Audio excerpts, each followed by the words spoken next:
उनके साथ एक वादा किया गया, क्योंकि उस वक्त काल था और काल में, कहत में, काल में कबों के जरिए खुराक मुहैया करता है और बेवा के लिए खुदा एलिया के जरिए मौजज़ा करता है। और वो तेल और उसके बाद जो रोटी आटा जो है वो खत्म नहीं हुआ और पूरी दुनिया में काल है, लेकिन उनके पास खुदा ने वसाइल को जारी कर दिया है। आमीन, हालेलुया।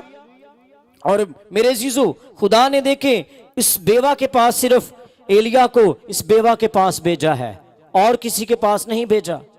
खुदा अपने लोगों के लिए वसाइल पैदा करता है मौजज़ा करने के लिए। आमीन, हालेलुया।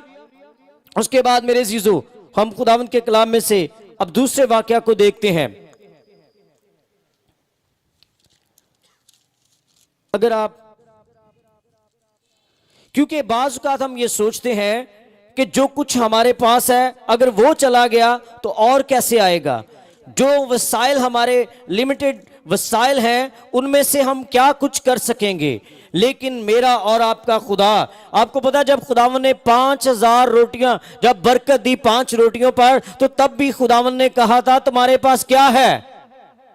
उन्होंने क्या कहा, एक बच्चे के पास 5 रोटियां हैं और खुदावन उनको लेकर उनको मल्टीप्लाई करता है। मेरे चीजों, खुदा हमारे ही सोर्स ऑफ इनकम को, खुदा हमारे ही सोर्स को मल्टीप्लाई करना चाहता है, बरकत देना चाहता है और बढ़ाना चाहता है। इसके बाद हम देखते हैं ये बेवा जिसके पास वो थोड़े से वसाइल थे, उसके बाद वो सोच रही थी कि उसके बाद मैं मर जाऊंगी और उसकी जिंदगी का और कोई मकसद नहीं था और खुदा मौजज़ा करता है। इसी तरह हम देखते हैं कि बेवा जिसकी जिंदगी में खुदा बड़ा काम करता है।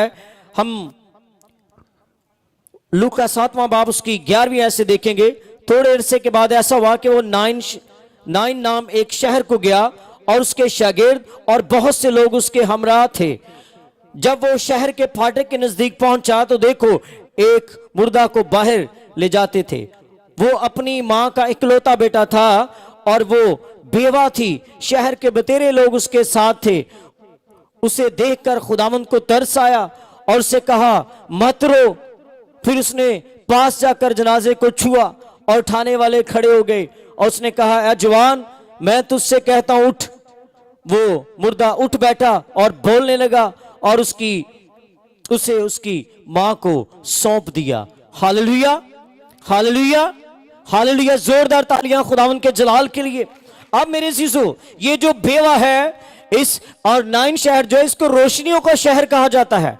उस वक्त इस शहर को रोशनियों का शहर कहा जाता और इस शहर में एक बेवा के लिए, रोशनियों के शहर में एक बेवा के लिए अंधेरा छाया हुआ है, तारीकी है, उसकी उम्मीद खत्म हो गई है। उसका एक बेटा है और वो उस बेटे के मरने के बाद वो उसका कोई भी और कोई आसरा नहीं है, कोई उसके लिए सोर्स नहीं है। अब वो सोच रही है कि वो कैसे जिंदगी गुजारेगी, क्योंकि उसका एक ही बेटा है, इकलौता बेटा है और वो मर गया है।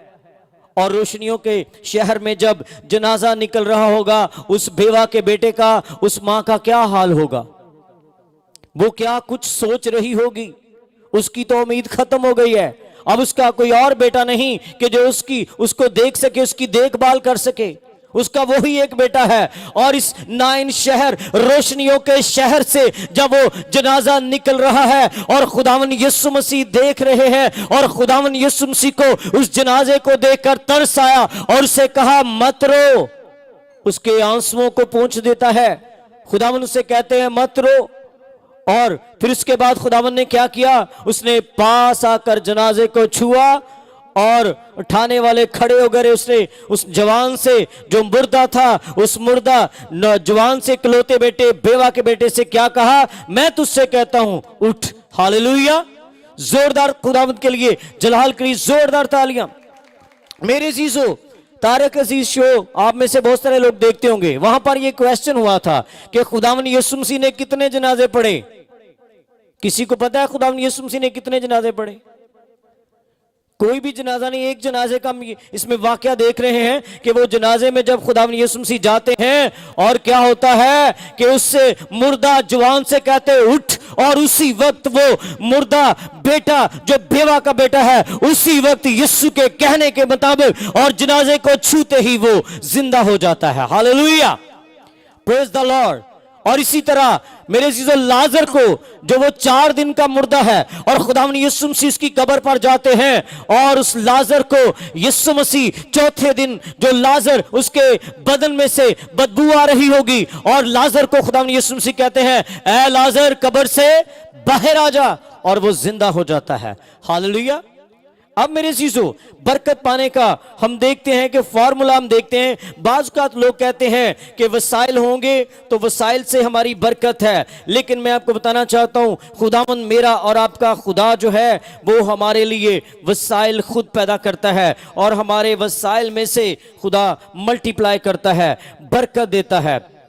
हम उस बेवा के बारे में देखते हैं जिसके पास कितना कुछ था, सिर्फ कितनियां थी, 2 दमड़ियां थी, और उसके पास और कुछ नहीं था, और वो 100% जो है वो खुदा को देती है, और वो खुदा को जब 100% अपना 10% जो है वो खुदा को 2 दमड़ियां जब खुदावंद के हुजूर डाल देती है, तो मेरे अजीजों उसकी बरकत, उसका मौजज़ा उसके लिए होना शुरू हो जाता है। आमीन, हालेलुया। हम ये सोच रहे हैं हम 100% खुशहाल होंगे तो तब हम खुदा के लिए मुट्ठी खोलेंगे, जब हम पूरे तौर पर खुशहाल होंगे तब हम खुदा के कामों में हिस्सा डालेंगे। मेरे अजीजों बरकत का असूल है कि क्योंकि जब हम मांगने से बरकत नहीं है, खुदा को देने से बरकत शुरू होती है। हालेलुया। और जब वो 2 दमड़ियां डाल देती है तो खुदावंद कहते इसने सबसे ज्यादा डाला है। और उस वक्त लोग जब खुदा के हुजूर जब वो हैकल में हदिया डालना चाहते थे तो वो क्या करते थे, सिक्के जब डालते थे तो जिनके सिक्कों की ज्यादा आवाज आती थी और वो ऊपर दिखाकर ऊपर डालते थे ताकि लोग देखें कि इसने ज्यादा डाला है। और उस बेवा ने 2 दमड़ियां डाली, खुदावन ने कहा इसने ज्यादा बोया है। हालेलुया।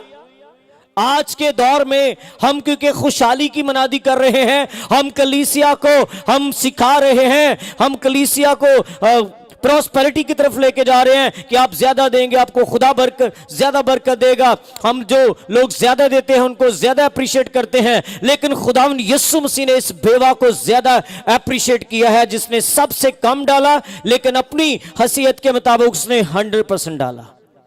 आज हम ज्यादातर अप्रिशिएट करते हैं जो लाखों में देते हैं। अगर कोई 1 रुपया या कम पैसे देता है हम उसको अप्रिशिएट नहीं करते, क्योंकि हमें खुदा के कलाम के मुताबिक देखना है कि खुदा की बरकत जो है वो किस नीयत से हम खुदा के लिए दे रहे हैं। आमीन।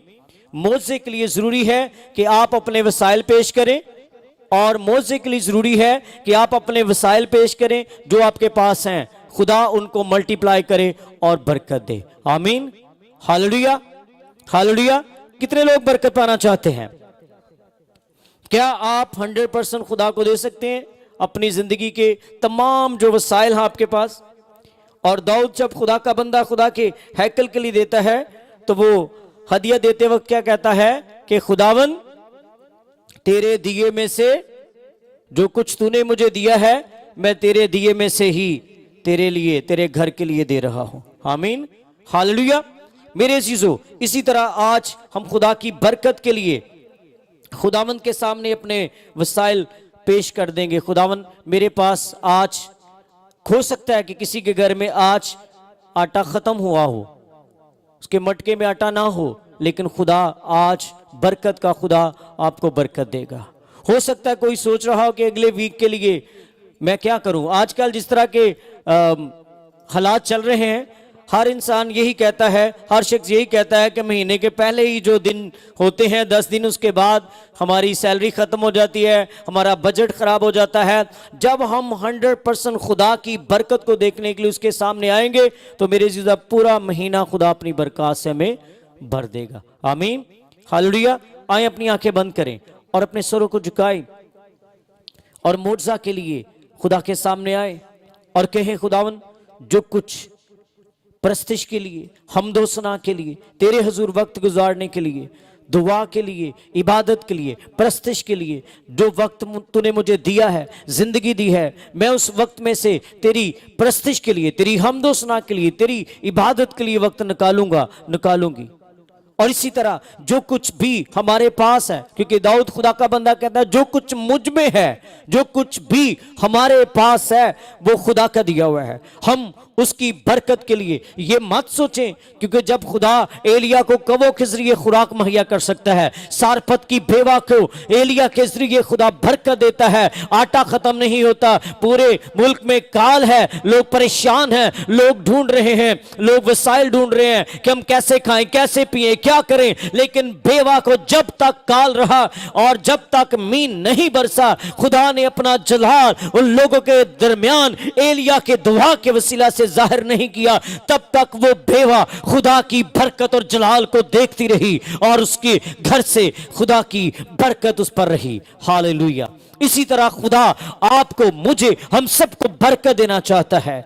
और वो बेवा जिसके बाद 2 दमड़ियां हैं वो खुदावंद के हुजूर पेश कर देती है और खुदा की बरकत को हासिल करती है।